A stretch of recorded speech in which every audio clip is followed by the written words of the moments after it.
이제 하나님 말씀을 합독하도록 하겠습니다. 오늘 우리에게 주시는 하나님의 말씀은 다니엘서 2장 31절에서 45절 말씀입니다.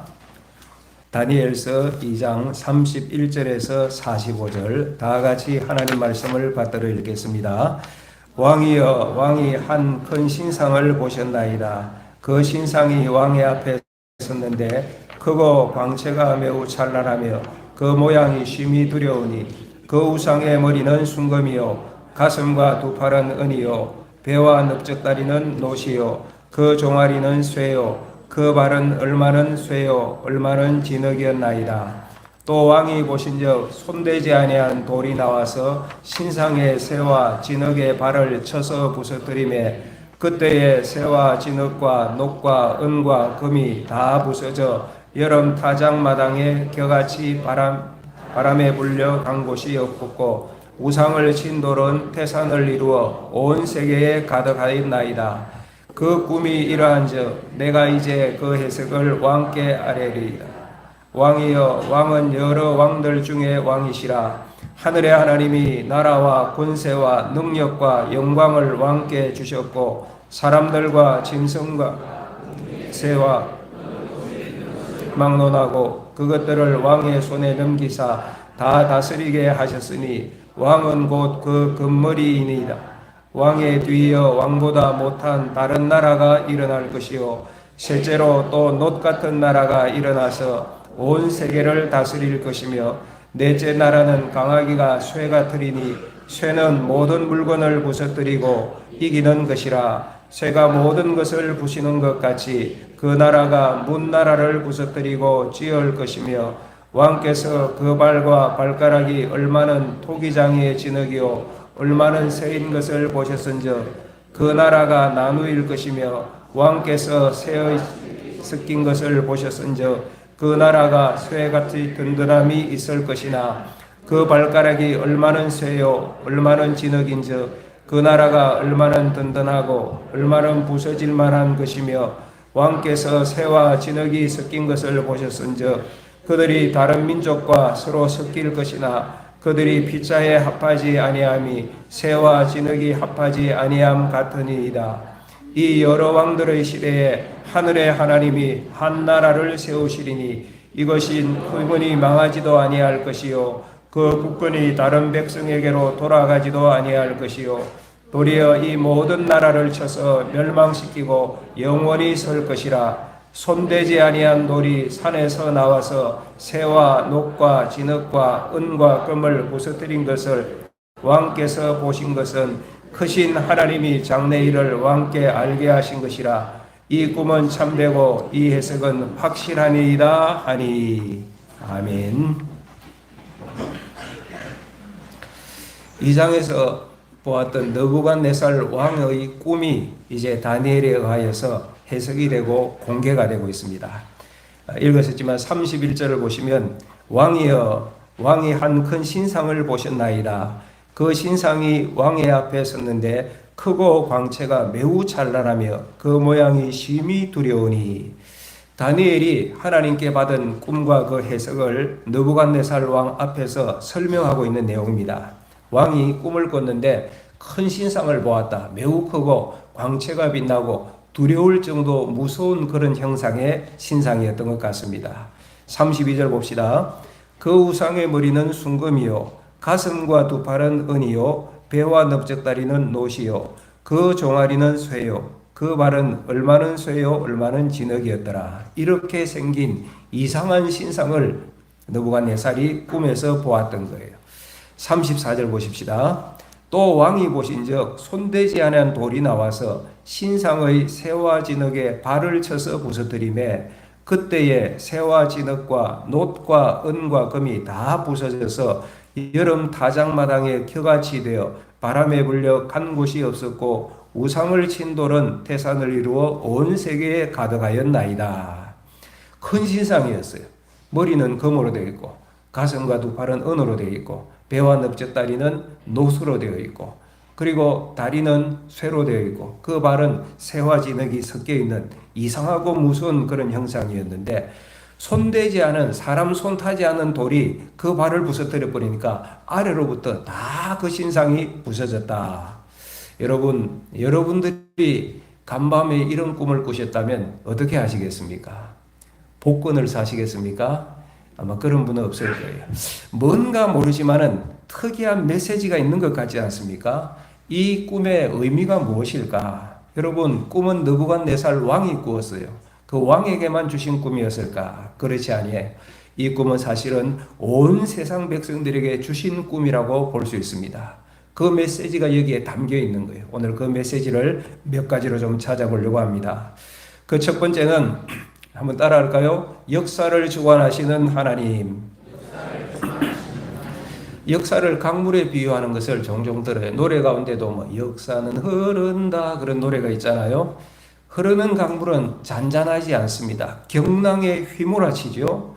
우리 과거에 라디오 드라마 가운데 뭐 경랑 30년, 뭐 격동 30년 이런 드라마들 있었던 거 기억이 납니다. 이게 해방 이후로부터 박정희 대통령 시대까지 아주 풍파만했던 현대사의 내용들을 드라마로 엮은 것이었지요. 여러분, 우리나라 현대사 20세기 역사는 정말로 격동의 세월이었던 것 같아요. 일제강점기가 있었고 해방을 맞아 기쁨이 충만했고 그러다가 6.25 전쟁이 있었죠. 그 이후에 4.19, 5.16 혁명 또 박 대통령 서거하는 일도 있고 신군부가 들어서고 민주화 운동이 있고 1997년 IMF가 광풍같이 휘몰아쳤고 이런 격동의 역사를 우리가 지나왔는데 이러한 격동의 역사 가운데도 정해진 어떤 스케줄이 있을까요? 확 몰아치고 전혀 예측이 불허이지 않습니까? 과연 여기에도 어떤 프로세스가 있을 수 있을까? 성경의 대답은 있다. 하나님이 주관하신다. 하나님이 그 모든 스케줄을 쥐고 계신다. 이것이 성경의 답이에요. 오늘 느부갓네살이 꾸었던 이 꿈의 그 신상, 특이한 신상, 그 신상의 각 부위가 그 스케줄이라고 할 수 있어요. 다니엘 오늘 꿈 해석을 하잖아요. 이제 36절부터는 그 꿈에 대한 해석을 다니엘이 알리고 있는데 36절 볼까요? 그 꿈이 이러한즉 내가 이제 그 해석을 왕 앞에 아뢰리이다. 왕이여, 왕은 여러 왕들 중에 왕이시라. 하늘의 하나님이 나라와 군세와 능력과 영광을 왕에게 주셨고 사람들과 들짐승과 공중의 새들 어느 곳에 있는 것을 막론하고 그것들을 왕의 손에 넘기사 다 다스리게 하셨으니 왕은 곧 그 금머리이니라. 왕이 뭐라고요? 금머리예요. 꿈을 꾸었던 그 느부갓네살 왕 자신을 가리킨 거예요. 머리가 말입니다. 나라로 말하면 그때 당시에 바벨론 제국이었지요. 여기까지 들으니까 왕의 기분이 좋았을 거예요. 왕이 그 신상의 머리인데 금머리니까 얼마나 기분이 좋겠어요.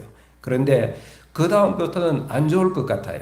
다음 말씀 39절 왕을 뒤이어 왕보다 못한 다른 나라가 일어날 것이요 셋째로 또 놋 같은 나라가 일어나서 온 세계를 다스릴 것이며 이게 무슨 내용입니까? 왕이여 이 바벨론이 오래 갈 것 같지 않습니다. 그 다음 나라가 일어날 것인데 그 다음 나라는 은이었죠. 가슴과 발, 은 같은 나라인데 페르시아 제국을 말합니다. 그리고 그 다음 나라 노선 알렉산더 헬라 제국을 말하는 것입니다. 이런 꿈을 해석해 주는 거예요. 그리고 실제로 역사는 그렇게 흘러갔지요. 다음 40절 보십시오. 또 나라가 일어나요. 넷째 나라는 강하기가 쇠가 들이니 쇠는 모든 물건을 부서뜨리고 이기는 것이라 쇠가 모든 것을 부수는 것 같이 그 나라가 문 나라를 부서뜨리고 찌을 것이며 쇠 같은 나라는 로마 제국을 말하고 있습니다. 여러분 얼마나 강했습니까? 칼로 세상을 정복했잖아요. 이렇게 지금 느부갓네살이 꾸었던 꿈에 관하여서 하나님이 주셨던 계시를 통하여 다니엘이 쭉 풀어주고 있는 거예요. 여러분 그 해석의 핵심 다니엘 느부갓네살이 꾸었던 왕의 꿈의 핵심이 뭡니까?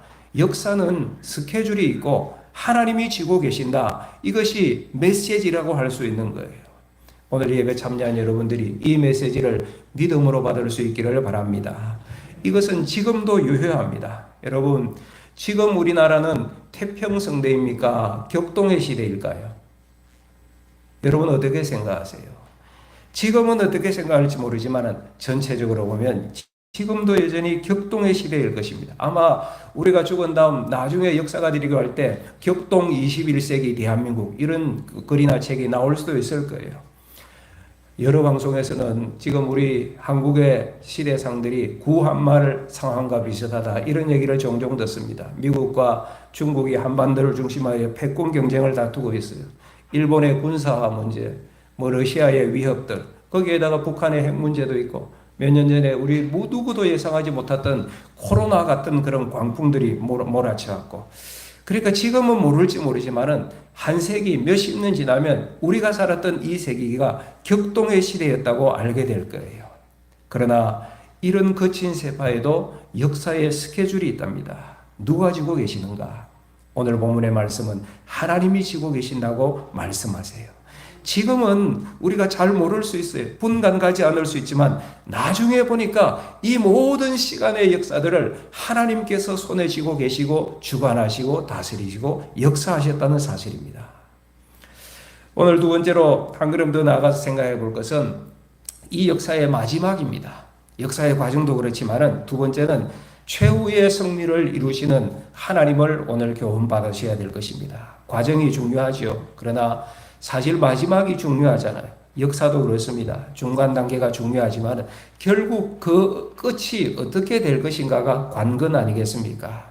오늘 본문이 주는 메시지 중에 하나가 뭐냐? 마지막 승리를 쥐고 계신 하나님이십니다. 마지막 역사의 스케줄 승리도 붙들고 계시는 하나님이시라는 사실이에요. 우리가 앞에서 보았지만 34절과 35절에 손대지 않은 한 돌에 관한 말씀이 나와요. 신상이 있는데 큰 신상이었는데 두렵고 힘센 신상이었는데 손대지 않은 한 돌이 나와서 그 신상에 발을 쳐 부숴버리니까 신상을 이루고 있던 새와 진흙, 그 위에 놋, 은, 금 모든 것이 다 부서져서 타작마당에 겨같이 사라졌다고 합니다. 그리고 그 신상을 쳐 부쉈던 돌은 이후에 어떻게 됩니까? 태산을 이루어서 온 세계에 가득했다고 34절에서 말씀하고 있어요. 손대지 않은 돌이 뭘까요, 여러분? 손대지 않는, 쉽게 말하면 사람 손타지 않은 돌이에요. 그러니까 이 돌은 그냥 울퉁불퉁해 보일지 몰라지만 사람이 어떻게 할 수 없는 하나님이 세우신 돌을 말해요. 예수 그리스도시죠. 성경에서 예수님을 산돌이라고 표현하잖아요. 예수 그리스도를 통하여 이루어지는 하나님의 나라가 온 세상에 충만할 것을 이 꿈이 우리에게 보여주고 있는 거예요. 44절을 보십시오. 44절 이 꿈의 결론 부분입니다. 시작. 이 여러 왕들의 시대에 하늘의 하나님이 한 나라를 세우시리니 이것은 영원히 망하지도 아니할 것이요 그 국권이 다른 백성에게로 돌아가지도 아니할 것이요 도리어 이 모든 나라를 쳐서 멸망시키고 영원히 설 것이라. 그 돌을 통하여서 사람이 손대지 아니하는 그 돌을 통하여서 하나님의 나라가 이루어질 것이고 마지막에 완전하고 영원한 승리의 하나님 나라를 44절이 말씀하고 있는 거예요. 예수 그리스도를 통하여서. 여러분 2000년 전에 예수님께서 초림하셨죠. 이 땅에 오심으로 말미암아 하나님의 나라가 시작이 되었습니다. 십자가를 통하여 그 승리를 이루셨고 그리고 역사의 마지막 때에 주님께서 재림하셔서 다시 오셔서 완전한 하나님의 나라, 완전한 승리를 이루게 될 것이다. 이것이 느부갓네살이 꾼 꿈의 결론이라고 말할 수 있는 것입니다. 역사의 처음도 주관하시고 과정도 주관하시고 마지막 승리를 손에 쥐고 계시는 하나님을 우리는 이 꿈을 통하여 배우게 되는 거예요. 옛날에 그 과학관에 가면 여러 가지 체험 기구들이 있는데 그 어떤 기구는 보면 작동을 시키면 구슬이 이렇게 빙글빙글 돌다가 마지막에 가운데로 쑥 빠집니다. 그 마지막을 블랙홀이라 하더라고요. 그러니까 모든 것을 다 빨아들이는 거예요. 근데 작동 조건에 따라서 이게 움직이는 궤적은 좀 다른데 결론은 뭐예요? 마지막은 중간 구멍에 쏙 빠지는 거예요. 이게 있는가 싶어서 어제 아래 제가 여기 기상과학관에 동초는 이제 올라갔는데 없더라고요. 한번 보려고 갔는데 제가 무슨 말씀을 드리느냐? 이 땅에 가름할 수 없는 일들, 다 가름할 수 없는 일들이 무진장 많지만은 그러나 역사의 마지막은 하나님이 잡고 계신다는 거예요. 최후의 승리는 하나님 손 안에 있다는 것을 말씀을 드리는 것입니다. 그러므로 이 예배 참여한 모든 주의 백성들 성도들이여 평안하시기를 주의 이름으로 축복합니다. 오늘 말씀이 우리에게 주는 중요한 교훈은 역사를 다스리시고 역사의 최후의 승리도 주관하시는 하나님이시기 때문에 그 하나님 안에 가는 성도들이여 평안하라. 다른 말로 안심하라. 왜? 역사의 스케줄을 내 하나님이 지고 계시니까. 우리가 살아가면 그친 파도도 있겠지요. 그러나 그 파도가 주님의 손 안에 있습니다. 우리는 내일 일을 몰라요. 모레는 알아내기가 더 어려울 것입니다. 그런데 한 가지 확실합니다. 우리는 마지막은 알고 있어요. 하나님의 나라가 반드시 승리한다. 역사가 바벨론 제국에서 페르시아 제국으로 나라가 바뀌고 어떤 나라는 멸망하고 어떤 나라는 세워지고 헬라 제국이 세워지고 로마가 일어나서 뭐 강성하고 세계의 역사는 세상의 역사는 요동쳐 왔습니다. 그때 사람 손을 타지 않는 한돌 메시아이신 예수 그리스도를 통하여서 하나님께서 하나님 나라의 문을 활짝 여셨어요. 구원의 문을 여셨어요. 그분은 33살 청년이었습니다. 유대 땅에서도 별로 알아주지 않았던 나사렛 청년이었습니다. 목수의 아들이었습니다. 고난을 많이 당했습니다. 마지막에는 십자가에서 사형을 당하셨습니다. 겉보기에는 초라했죠. 보잘것없어 보였지요. 그런데 사람들이 세운 나라는 금덩이 같고 은덩이 같고 강력한 새 같은 그런 나라였지만은 하나님의 나라, 하나님이 세우신 나라는 처음에는 거친 돌, 작은 돌같이 보잘것없었고 그러나 결국은 예수 그리스도의 복음, 하나님 나라 복음이 세상을 정복했잖아요. 물론 인간의 허물로 순간순간 하나님의 나라가, 교회가 위기를 맞기도 합니다. 앞으로도 그럴 수 있을 것입니다. 그러나 꼭 기억하십시오. 결론은 정해져 있어요. 결론은 하나님께서 승리하신다. 믿으시기를 축복합니다. 이 하나님을 따르는 주의 백성들이 승리한다. 믿으시기를 축복합니다. 이것이 지금까지의 인류의 역사입니다. 그리고 앞으로도 그렇게 되어질 것입니다. 그러니 오늘 메시지의 중요한 교훈이 뭡니까? 성도들이여 평안하라. 따라합시다. 평안하라. 주님이 주시는 교훈이에요. 찬송회도 하잖아요. 최후 승리 얻기까지 주의 십자가 사랑하리. 주의 십자가 붙든 성도들에게는 이 승리가 확보된 것이기 때문에 그렇습니다. 사랑하는 여러분, 이 꿈은 누구에게 주신 꿈일까요? 꿈은 느부갓네살 왕이 꾸었잖아요. 물론 이 꿈은 느부갓네살 왕에게 주었던 꿈일 것입니다. 이 꿈의 주제가 하나님께서 통치하신다. 이 사실 아닙니까? 그 뜻을 깨닫고 느부갓네살이 이후에 하나님 앞에서 겸비한 자세를 가지고 엎드려서 잘했으면 좋았을 텐데 나중에 말씀 보면 그렇게 하지 않았어요. 지난주에도 말씀드렸지만 이후에 느부갓네살이 또 교만하여서 짐승처럼 살고 뭐 그런 일들이 있잖아요. 느부갓네살에게 주신 1차적인 꿈일 거예요. 그런데 더 중요한 비중은 저는 다니엘에게 있다고 생각합니다. 왜 이 꿈을 느부갓네살이 꾸었을까? 느부갓네살뿐만 아니라 다니엘에게 주시는 하나님의 메시지가 있는 거예요. 우리가 이미 1장에서 살펴봤지만 다니엘이 얼마나 기구한 인생이었습니까? 어릴 때 나라가 막 격동에 휩싸여서 요동치더니만 결국 나라가 망했어요. 한참 꿈을 펼칠 그 소년의 시기에, 청소년 시기에 어린 다니엘이 이국 땅에 포로로 잡혀갔지 않습니까? 끌려갔습니다. 그것만 해도 기구한데 가서 보니까 거기에도 역사가 요동치는 거예요. 다니엘 시대에 제국이 3번이나 바뀌었어요. 나라가 3번 바뀌었다. 진짜 힘든 상황이죠. 저는 어릴 때 목회자이신 아버지를 따라서 이사하다 보니까 초등학교가 3번이나 바뀌었어요. 선생님이 바뀌고 학생들이 바뀌고 그리 쉽지가 않더라고요.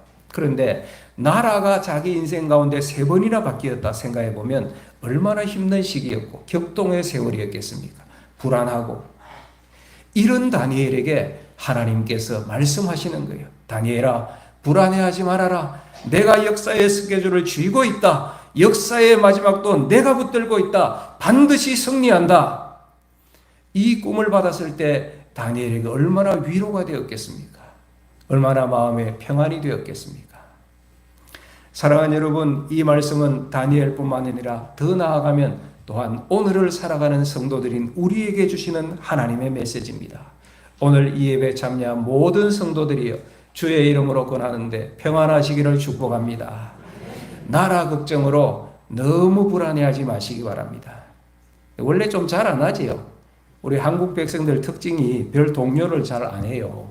북한에서 뭐 미사일 쐈다고 외국에서는 막 다들 걱정이래요. 곧 전쟁, 한국에 전쟁 난다고 CNN, 뭐 BBC에서 뉴스 보면 난리인데 막상 한국 들어와 보면 아무 일도 없어요.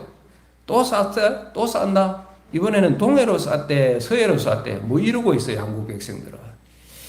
그럼 누군가 그러더라고. 한국 사람들은 이골이 나서 여관에서는 흔들리지 않는다. 뭐 그러더라고요. 평안한 거는 좋은 것 같아요.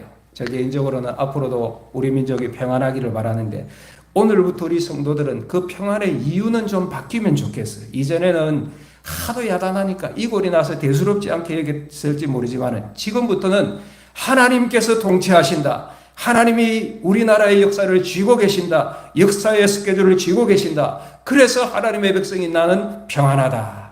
이 평안이 임하기를 주의 이름으로 축복합니다. 앞으로의 일 여러분 알 수 있나요?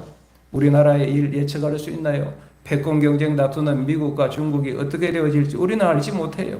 일본은 어떻게 할지, 러시아는 어떻게 할지, 그 사이에서 우리나라는, 우리 백성은 어떻게 살아야 할지 참 생각해 보면 불안하기도 할 것입니다. 그러나 내일을 모르고 21세기의 후반을 알 수 없지만은 우리가 아는 것은 있어요. 최후의 승리는 누구께 있다? 하나님 손에 있다. 성도는 반드시 승리한다. 그래서 우리는 평안한 거예요. 우리 찬양하잖아요. 평안을 너에게 주노라. 세상이, 가사가 참 좋아요. 평안을 주노라. 세상이 줄 수 없는 평안이래요. 세상이 알 수도 없는 평안. 평안을 너에게 주노라. 우리 같이 한번 찬양해 보십시다.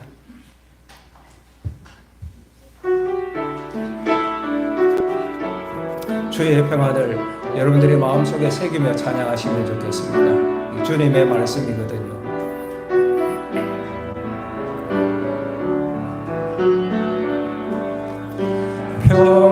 평안을 너에게 주노라. 세상이 줄 수 없는, 세상이 알 수도 없는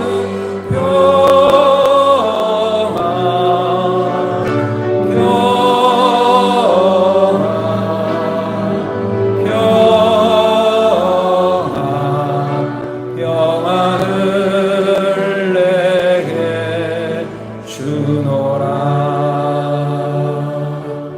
할렐루야. 평안하십니까? 진심으로 믿으면 주님이 주시는 세상이 알 수 없는, 세상이 줄 수 없는 평안이 우리에게 있는 것이죠. 그런데 여러분, 노래만 부르며 평안할 수는 없습니다. 진짜 평안하려면 그 주님을 믿으셔야 돼요. 그리고 내 삶의 주도권을 왕 중의 왕이신 하나님께 드려야지 우리에게 진짜 평안이 있을 것 아닙니까? 사랑하는 여러분, 여러분의 삶을 하나님께 맡기고 평안하시기를 바랍니다. 세상 역사만 휘몰아치는 것 아닙니다. 여러분이 지금껏도 그러하지만 여러분 개인의 삶에도 경랑에 부딪힐 때가 있잖아요. 이 예배 참여한 분들 가운데도 지금 그 순간을 지나고 있는 분들이 계실지도 모르겠습니다. 그때 내 삶의 스케줄을 하나님이 지고 계신다.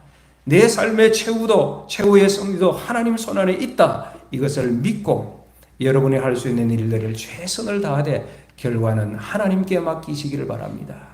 아무것도 염려하지 말고 오직 모든 일에 기도와 간구로 너희 구할 것을 감사함으로 하나님께 아뢰고 하나님께 맡겨드리고 그리고 믿고 평안하신 주의 백성들이 되시기를 축복합니다. 여러분, 살다 보면 좀 휘청거릴 수는 있지요. 눈물이 앞을 가릴 때도 있을 것이지요. 그러나 주님 손안에 있습니다. 그 순간까지도 주님이 지고 계신 거예요. 무엇보다도 우리의 마지막은, 순간순간은, 과정은 어려울 수 있지만, 아플 수 있지만 내 마지막은 주님이 지고 계신다. 승리의 주님이 서 계신다. 제가 과학관의 기구 얘기했잖아요. 그게 무슨 얘기인가 하니까 구슬이 떼굴떼굴 궤적은 막 다룰 수 있지만 마지막에 구멍으로 쏙 들어가는데 그것이 블랙홀이 아니라 우리의 마지막은 주님의 품 안이라니까요. 그러니까 평안한 것이지요. 마가복음 4장에 예수님께서 제자들과 함께 배를 타고 갈릴리 바다를 건너가시는 내용이 나와요. 갑자기 풍랑이 일어났어요. 폭풍이에요. 제자들이 난립니다. 그런데 보니 예수님은 주무시고 계시는 거예요. 그 엄청난 풍랑 가운데도 깨지 않을 정도로 깊이 잠들어 계시는 거예요. 제자들이 답답해서 주님을 막 깨우죠. 살려주세요 그랬겠죠. 그런데 깨어나신 주님의 반응이 뭐래요? 뭐 그래 무서워하느냐? 어찌 믿음이 그리 없느냐? 아니 지금 제자들이 주님을 깨운 것은 기도한 것 아닙니까? 주님 살려주세요. 막 그랬으면 일어나셔서 아이고 그래서 너희들이 기도했구나. 기특하다. 너희 믿음이 너를 구원하였느니라. 너희 기도가 응답되었느니라. 이렇게 하셔야지. 아니, 뭐 그리 무서워해. 뭐 이런 반응이에요. 주님이. 여러분 예수님께서 원하시는 것이 무엇일까요? 평안하라는 것입니다. 온 세상의 주인이신 예수님, 바람과 바다로 다스리시는 주님께서 함께 계시고 지금도 나와 함께 하시잖아요. 믿으면 평안일 줄 믿습니다. 그 주님께 다 맡겨드리면 내 주인, 내 인생의 주인이 주님이심을 고백하면 평안인 것이지요. 제자들이 지금 배를 타고 바다 건너면서 주님과 함께 있으면서도 불안했어요. 주님을 깨우면서도 우리말로 하면 주님께 기도하면서도 두려워하였어요. 다 맡기는 믿음은 아니었던 것이죠. 오늘 여러분들이 결단 기도 시간에 기도하시면 좋겠어요. 주님, 내 삶을 주님께 맡겨드립니다. 주님께서 저를 다스려 주시옵소서. 이렇게 진실로 기도해 보시지 않겠습니까? 그렇게 진실로 기도하고 오늘 평안하시는 주의 종들이 되시기를 축복합니다. 어느 정도로 평안한가? 마가복음 4장 말씀을 그냥 좀 더 묵상해 보면 주님이 함께 하심을 믿음으로 말미암아 기도를 그칠 정도로 평안하라는 거예요. 풍랑 중에도 그렇게 깊이 잘 수 있을 정도로 평안한 거예요. 사랑하는 여러분, 주 예수 그리스도를 믿으십니까? 그러면 오늘 제가 신평교회 담임 목사로서 공언하는데 오늘은 기도하지 마십시오. 오늘은 그냥 평안하십시오. 내일 또 평안하세요. 내일 새벽기도 나오지 마십시오. 또 이런 건 잘 들으시더라고. 그래가지고 내일뿐만 아니라 모레도 안 나오고 한 주간 계속 쉬시고 기도 나오시기 바랍니다. 제 말은 그 얘기 아닙니다. 오늘 제가 드리는 말씀이 뭔가 하니까 불안해서 기도하지는 말자는 것입니다. 우리의 기도가 불안의 발로는 아니 되기를 바랍니다. 물론 저도 많이 겪어왔지만은 우리가 불안해서 기도하는데 주님은 말씀하실 거예요. 내가 너와 지금도 함께 하지 않느냐. 여러분, 기도는 불안해서 하는 것 아닙니다. 주님을 믿기 때문에 기도하는 것입니다. 이런 기도가 되시기를 바랍니다. 기도 가운데서 누리는 평안함이 저와 여러분 모두에게 있기를 주님의 이름으로 축복합니다. 이 지금 메시지가 잘 전달되고 있는지 모르겠어요. 잘못 들으셔가지고 내일부터 새벽기도 안 나오기로 작정하신 거 아닌가. 제가 갑자기 불안해지네요. 평안하시기를 바랍니다.